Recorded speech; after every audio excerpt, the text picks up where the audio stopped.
ജോലിയുടെ ഒരു ആവശ്യത്തിനായി ഭോപ്പാലിൽ പോയപ്പോഴാണ് ഭോപ്പാലിൽ നിന്ന് ഏകദേശം 44 കിലോമീറ്റർ ദൂരെയുള്ള ഭീംബട്ക കേവിൽ ഒന്ന് പോകാമെന്ന് തീരുമാനിച്ചത്. 40 കിലോമീറ്റർ നഗരത്തിൽ കൂടെയുള്ള യാത്രവും ബാക്കി 4 കിലോമീറ്റർ കാടി നടുവിലൂടെയാണ് യാത്ര. കാടെന്ന് പറയുമ്പോൾ നമ്മൾ നമ്മുടെ നാട്ടിലേക്ക് കണ്ടു ശീലിച്ച പച്ചപ്പ് മൂടിയ കാടല്ല, ആഫ്രിക്കയിലൊക്കെ കാണുന്ന ഡ്രൈ ഫോറസ്റ്റ് ആണ്. റോഡിന് ഇരുവശവും പുല്ലുകളും ഉണങ്ങി നിൽക്കുന്ന മരങ്ങളും കാണും. ഏകദേശം 4 കിലോമീറ്ററുകളോളം നീണ്ടു കിടക്കുന്ന റോഡാണ്. റോഡിൻ്റെ വശങ്ങളിലെ പുലിയെയും കടുവയും സൂക്ഷിക്കുക എന്ന രീതിയിലുള്ള ഫ്ലെക്സ് ബോർഡുകൾ കാണുക. ഭീംബേഡ്ക എന്നാൽ ഭീമൻ ഇരിക്കുന്ന സ്ഥലമെന്നാണ് അർത്ഥം. യുനെസ്കോയുടെ ലോക പൈതൃക പട്ടികയിൽ ഇടം പിടിച്ച ഇടവുമാണിത്. ലക്ഷം വർഷം പഴക്കമുള്ള ഗുഹകൾ ഇവിടെ ഉണ്ടെന്നാണ് പറയപ്പെടുന്നത്. ഇവിടെ കാണുന്ന ഗുഹാചിത്രങ്ങളാണ് ഈ ഗുഹകളെ മറ്റിടങ്ങളിൽ നിന്ന് വ്യത്യസ്തമാക്കുന്നത്. ഇന്ത്യൻ സംസ്കാരത്തിൻ്റെ ഉറവിടം തന്നെ ഇവിടെ നിന്നാണ് ഒരു കൂട്ടം ഗവേഷകർ വാദിക്കുന്നുണ്ട്. പ്രാചീന മധ്യ ആധുനിക യുഗത്തിൽ ആളുകൾ വസിച്ചിരുന്നതിൻ്റെ ഒരുപാട് തെളിവുകൾ ഇവിടെ നിന്ന് കണ്ടെത്താനുമായിട്ടുണ്ട്. ചെന്നു കയറുന്ന ഇടത്തിൽ നിന്ന് നീണ്ടു കിടക്കുന്ന നടപ്പാത, കല്ല് പാകിയ നടപ്പാതയിലൂടെ നമ്മൾ ചെല്ലുന്നത് ഗുഹാ സമുച്ചയത്തിലേക്കാണ്. ഉയർന്നു നിൽക്കുന്ന പാറകൾക്കിടയിൽ അവർ താമസിക്കാനായി തീർത്ത ഗുഹകൾ കാണാം. ഉയരത്തിലുള്ള പാറകൾ പോലും ചെത്തി അവർ പല മൃഗങ്ങളുടെ രൂപത്തിലാക്കാൻ ശ്രമിച്ചിട്ടുണ്ട്. പാറയുടെ പലയിടങ്ങളിലും തേനീച്ചയുടെ കൂടുകളും കാണാൻ കഴിയും. കയറി ചെല്ലുന്നത് തന്നെ ഒരു ശില്പം ഉണ്ടാക്കി വെച്ചിട്ടുണ്ട്. ഒരു കുടുംബമാണ്, അമ്മയും അച്ഛനും കുഞ്ഞുമടങ്ങിയ കുടുംബത്തിൻ്റെ ശില്പം. ഇതാണ് ഞാൻ നേരത്തെ പറഞ്ഞ ഗുഹാചിത്രങ്ങൾ. ഈ ചിത്രങ്ങളിൽ ആനയുടെ പുറത്തിരുന്ന് കുന്തം പോലുള്ള ആയുധം കൊണ്ട് വേട്ടയാടുന്ന യോദ്ധാവിനെയും കാണാം.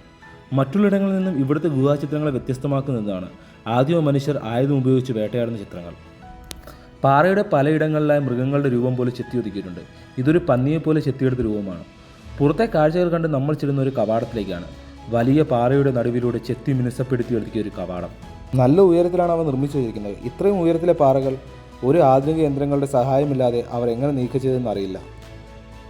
അതേ കവാടത്തിലെ ചിലയിടങ്ങളിലെ ചെറിയ ചെറിയ ഗുഹകളും നിർമ്മിച്ചിട്ടുണ്ട്. ഈ കവാടത്തിലേക്ക് കടന്നു ചെല്ലുമ്പോഴും പലയിടങ്ങളിലായി ഗുഹാചിത്രങ്ങളും രേഖപ്പെടുത്തിയിട്ടുണ്ട്. കന്നുകാലിയും കൈപ്പത്തിയും മറ്റും. മുകളിലേക്ക് പിടിച്ചു കയറാനായിരിക്കണം പാറയുടെ പലയിടങ്ങളിലും ദൂരങ്ങളും ഉണ്ടാക്കിയിട്ടുണ്ടവർ. സാധനങ്ങളും മറ്റു സൂക്ഷിക്കാനായി ചെറിയ ചെറിയ അറകളും നിർമ്മിച്ചിട്ടുണ്ട്.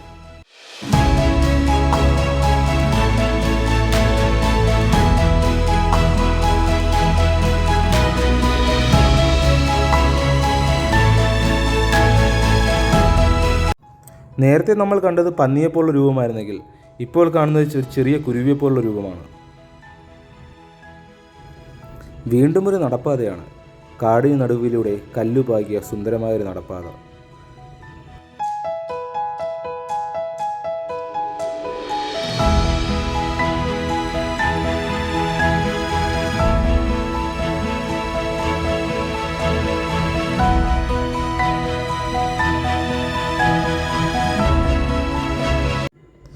നടന്ന് നമ്മൾ അവസാനം ഒരു വ്യൂ പോയിൻ്റ് പോലുള്ള ഒരിടത്തെത്തിയിരിക്കുന്നു.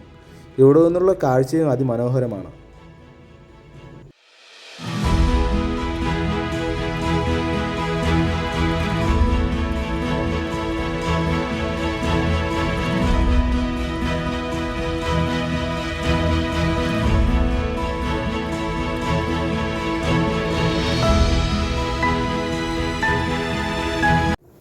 ഇതായിരിക്കണം അവരുടെ താമസസ്ഥലങ്ങൾ. പാറകൾക്കിടയിലെ ഇടുങ്ങിയ ഗുഹകൾ. ഇതാവുമ്പോൾ മൃഗങ്ങളിൽ നിന്ന് രക്ഷ നേടാൻ എളുപ്പമാണല്ലോ.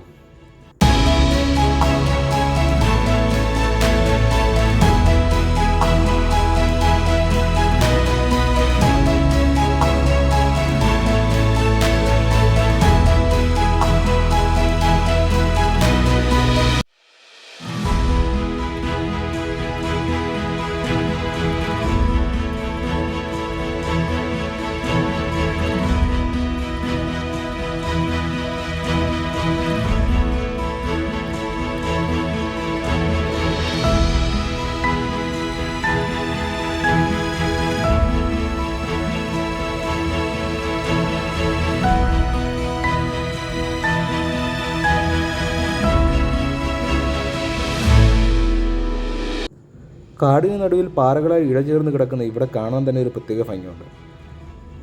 നമ്മൾ തിരിച്ചു വരുന്ന സമയത്ത് ഒരുപാട് സ്കൂളിലെ കുട്ടികളും ഇവിടെ കാണാനായിട്ട് വന്നിട്ടുണ്ടായിരിക്കും. ആനയുടെ മുകളിൽ മാത്രമല്ല, കുതിരപ്പുറത്തും ആയുധമേന്തി പായുന്ന യോദ്ധാക്കളെ നമുക്ക് ഇവിടെ കാണാൻ കഴിയുന്നുണ്ട്.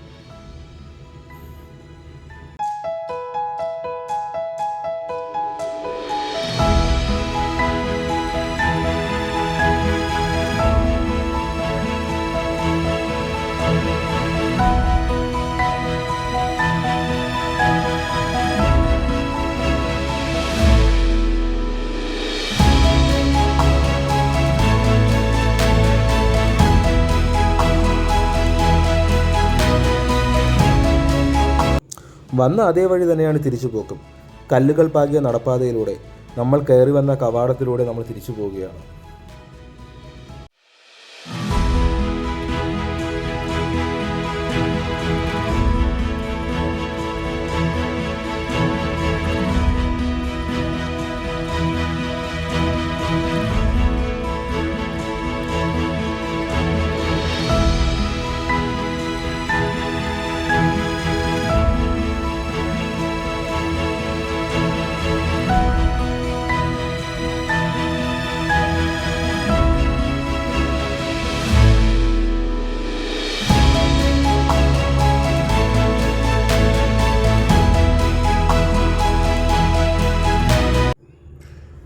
ആഫ്രിക്കൻ വനാന്തരങ്ങളെ ഓർമ്മപ്പെടുത്തുന്ന അതേ വരണ്ട കാടിലൂടെ തന്നെയാണ് തിരിച്ചിറക്കം.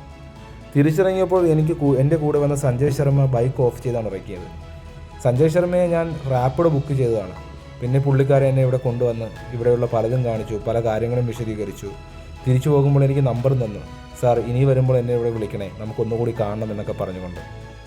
ഒരിക്കലും പ്ലാൻ ചെയ്തു വന്നൊരു യാത്രയായിരുന്നില്ല, വളരെ അപ്രതീക്ഷിതമായി വന്നൊരു യാത്രയായിരുന്നു.